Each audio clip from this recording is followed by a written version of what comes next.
Good morning. It is Monday, September 8th, and we have a disappointing decision issued by the Board of Immigration Appeals last week.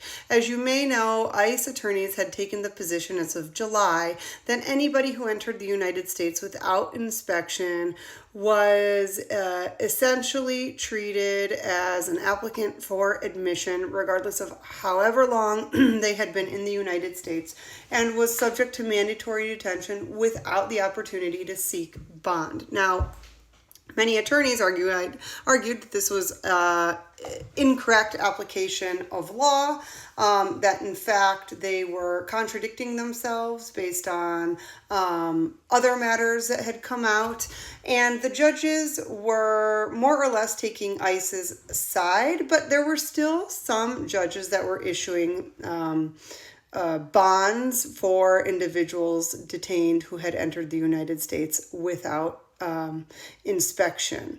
That being said, at the end of last week, the Board of Immigration Appeals basically took this option completely off the table. Now there is essentially no chance for an immigration attorney to argue that somebody who is detained by ICE, who entered the United States without inspection, can seek bond or can get out of this mandatory detention. It does not matter whether that person has been in the United States for 2 days, 2 years, or 20 years.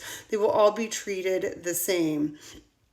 And I expect this to be now litigated at the federal court level. I expect to see some lawsuits regarding this decision coming from various, different organizations challenging this interpretation of law. But until then, and until a federal court steps in, any individual detained by ICE who entered the United States without inspection, who does not have lawful status, will be subject to mandatory detention without the opportunity to seek any type of bond or get out of detention until it is scheduled for a merits hearing.